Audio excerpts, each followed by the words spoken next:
ini perilaku-perilaku yang tidak biasa nih di masyarakat kita. Bahwa pencemaran, hujatan, dan yang paling penting ini ada unsur ya mengungkap data pribadi orang. Ya, nah, ini nanti lebih lanjut kami akan menyampaikan kepada penyidik bahwa ini perilaku ini apakah diperkenankan oleh aturan dan perundang-undangan. Ya, nah, jadi ada perilaku yang tidak biasa, yang biasa dilakukan oleh orang-orang yang biasa, yang tidak seperti biasanya, ya perilaku ini, sehingga ini perlu betul-betul kita untuk memberikan edukasi, pembelajaran terhadap masyarakat Indonesia bahwa demokrasi hukum di Republik ini tidak boleh terkebiri dengan hal-hal yang perilaku yang tidak biasa-biasa saja. Oke? Bukti apa aja Pak dalam pemeriksaan? Nanti kita lihat apakah ini diterima buktinya, ya. Kita akan sampaikan nanti setelah kami lakukan kunjungan kepada penyidik, ya. Silakan Pak Ketum. Oke, nah, jadi public defender ya. Sebagai warga negara yang baik, kita datang dipanggil dengan baik untuk memberikan keterangan.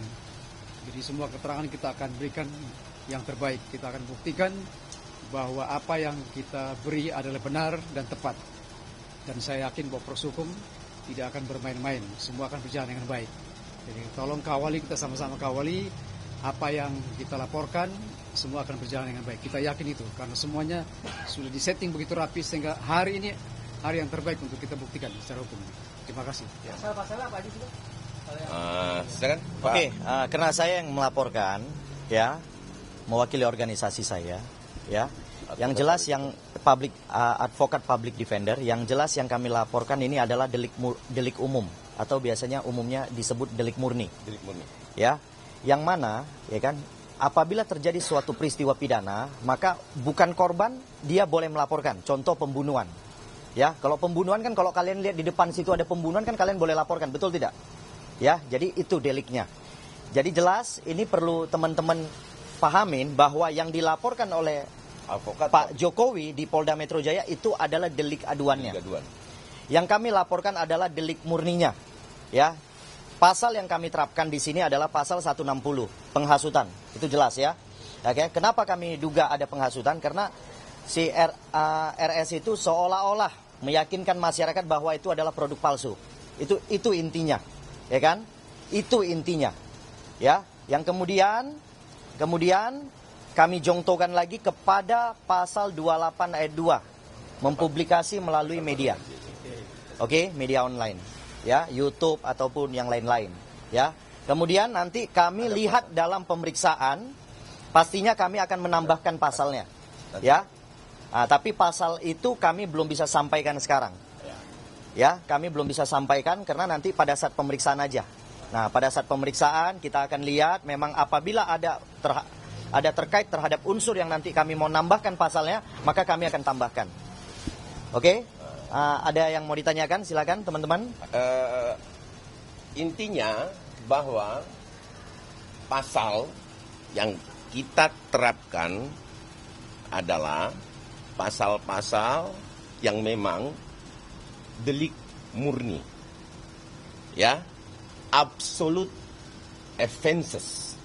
Ya, absolute offenses. Jadi berbeda antara kuasa hukum Pak Jokowi dengan kami, advokat public defender, kita menerapkan pasal yang pastinya absolute offenses. Ya, ini untuk penambahan pasalnya. Itu bocorannya ya. Tapi nanti kita akan sampaikan setelah perkembangan pemeriksaan. Pak, oke, ada lagi? Tapi dalam laporan ini apakah sudah sowan ke pihak atau ke Pak Jokowi sendiri Pak terkait ini pertanyaan bagus nanti yang jawab ketua umum Ketua umum tuh. yang jawab. Nah, itu rencananya tuh Pak biasanya memang. Seperti apa tuh? Rencananya kita akan berkunjung kepada korban. Jadi kita akan langsung ke Solo nanti. Ya, sabar menanti. Semua kita akan berikan informasi yang tepat. Hari ini, itu aja ya. bukan hari ini pertemuan sama Jokowi, bukan Jokowi. Nanti Pak Ketum kita akan mengatur waktunya. Pastinya kita akan atur waktunya. Yang karena pastinya sudah lakukan komunikasi. Ya, komunikasi sudah terjalin.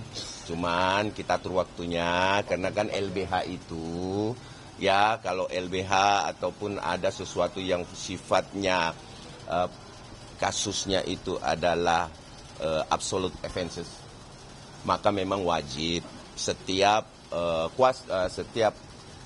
penegak hukum itu wajib berkunjung kepada korban, tidak harus kuasa hukumnya. Ya, ada lagi yang perlu ditanyakan? Ada berapa item bukti yang akan mau diserahkan, Bang? Berapa kemarin? Sekitar 16, nanti kita lihat ya apa yang gitu ya, berapa banyak yang diterima. 16 terus ada 9 video. Ya.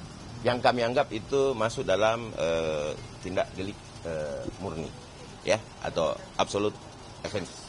Ya. Kalau ada tadi disebutkan kan tidak biasa-biasa saja. Ya. Nah, memang dampaknya apa, Bang? Buat mungkin di sini melihat masyarakat mungkin dari Peradi Bersatu sendiri dan mungkin dari kawan-kawan advokat. Nah, ini menarik. Ini saya suka nih pertanyaan ini. Nah, jadi gini. Pertanyaannya masuk semua nih. Jadi kenapa ada apa sih dampaknya? Dampaknya adalah hari ini saya menjadi ragu sebagai warga negara Republik Indonesia terhadap keaslian ijazah Jokowi. Hari ini saya menjadi ragu. Kawan-kawan yang berdiri di sini, teman-teman advokat public defender merasa ragu. Tapi kami yakin betul 90% proses yang terjadi di TPU, laporan TPUA di Mabes Polri, dan kami yakin betul bahwa ijazah itu asli. Kenapa? Karena kami lihat dan kami telaah juga beberapa hari ini. Nah, itulah dampak yang kami terima, bahwa ada ketidakjelasan sehingga ketertarikan seseorang atau aparat penegak hukum untuk melihat apakah ini benar apa enggak. Seperti teman-teman, di sini teman-teman ada yang 100% yakin ijazahnya Pak Jokowi Palsu. Asli enggak? Enggak, asli dulu. Asli dulu. Ada yang 100% dari dampak ini? Menjadi bertanya-tanya kan? Nah, ini pertanyaan ini adalah pertanyaan ini yang membuat kami, ini adalah perilaku yang tidak biasa. Kalau itu asli dan itu sudah dinyatakan oleh lab sampai kemanapun di laboratorium, uji kertas dan lain sebagainya, serta foto dan lain sebagainya, bahwa itu asli, saya yakin kok pihak pembenci Jokowi atau orang-orang yang memang menaruh kebencian terhadap Bapak Joko Widodo, ya, yang memang betul-betul saya anggap perilaku tidak biasa yang biadab, ya, bisa dikutip gitu, bahwa ini perilaku yang biadab, bahwa ketika kemudian Pak Jokowi tidak memiliki kebaikan, ingatlah dia pernah memimpin kita loh 10 tahun, ya, 10 tahun, dan itu tidak terjadi gejolak apa-apa, dan perkembangan 11-5% yang saya lihat dari beberapa media juga ada kan perkembangan, termasuk inflasi, dan mampu menekan dan lain sebagainya, dan membayar utang kita. Ini harusnya kita hargai. Walaupun demikian, Pak Joko Widodo itu mantan presiden loh, ya, presiden ke-7 loh, ya. Kenapa presiden ke-6, presiden ke-5, presiden ke-4 kok nggak masalah ya? Kok nggak ada perilaku yang tidak biasa terhadap mereka ya? Ada apa ya di Republik ini? Ada yang sedang tidak baik-baik saja, atau ada orang yang memang menanam dendam atau kebencian secara personal sehingga mengembangkan perpecahan di antara masyarakat kita. Udahlah, marilah kita bangun Republik ini bersama-sama dengan baik, santun dan penuh tanggung jawab yang baik. Saya rasa pemerintahan Prabowo Gibran, kita lihat ke depannya banyak sekali program-program unggulan yang itulah yang harusnya kita protes ketika kemudian program-program itu betul-betul tidak berjalan sesuai dengan apa yang kita inginkan gitu. Ya, ada lagi? Bang, tadi Ya. dari tim Jokowi, kalau dari dialog audiensi dengan teman-teman Belum. Ini kan Itu masih tahap ini awal tahap ini. awal ya. Tahap awal saya minta Kan kita Ya, pelapor, lanjut. ngapain kita kucuk-kucuk datang ke PH daripada RS? korban Untuk apa? harusnya. Ya kan, kita ini Harusnya kan korban. pelapor. Harusnya korban. Ya kan, dan kita sudah menyerahkan kepada negara. Jadi polisi itu mewakili kepentingan kita, kepentingan pelapor. Jadi sebenarnya nggak usah kita, nanti polisi ketika memanggil ya pengacara mereka lah, RS itulah nanti datang ke sini. ya kan, untuk memberikan misalnya surat penundaan atau apapun itu, ya itulah kepentingannya pengacara ya dalam mewakili kliennya gitu. Tapi kami pastikan laporan ini akan lebih cepat dari Polda Metro Jaya, saya pastikan itu. Dan satu lagi ya, saya mau kasih tahu teman-teman, implikasinya ini besar sekali. Karena kenapa? Satu, keluarga saya yang tadinya mau kuliah di UGM jadi ragu. Jadi udahlah nggak usah lah, nanti palsu pula ijazahnya kan gitu. Ya, terus yang kedua, kalau terus diyakinkan masyarakat, ya, ini perlu dicamkan ini ya, diyakinkan masyarakat bahwa ijazah Pak Jokowi itu palsu oleh RS dan kawan-kawan, besok-besok udah yang lamar jadi presiden SMA pun udah bisa. Kan gitu kan? Kalau mereka faktakan terus, seolah-olah ini palsu, masyarakat semua yakin. Kalau gitu nggak usah ada yang kuliah lagi lah. Kalian teman-teman nggak usah kuliah, SMA pun bisa jadi presiden kok besok-besok. Nah itu implikasinya besar sekali. Ya, besar sekali implikasinya. Itu demikian dari saya. Ada lagi tambahan? Kalau Pak Jokowi sendiri berani bawa ijazahnya ke Polri, itu berarti beliau yakin 1000%. Tidak mungkin itu palsu barang dibawa ke sini. Kalau barang palsu dibawa itu bunuh diri namanya. Pelapor membunuh dirinya sendiri. Bunuh diri, ya betul. Itu saja. Terima kasih. Nah, jadi ini dampaknya ya teman-teman. Nah, ada lagi? Dampaknya ngeri kan?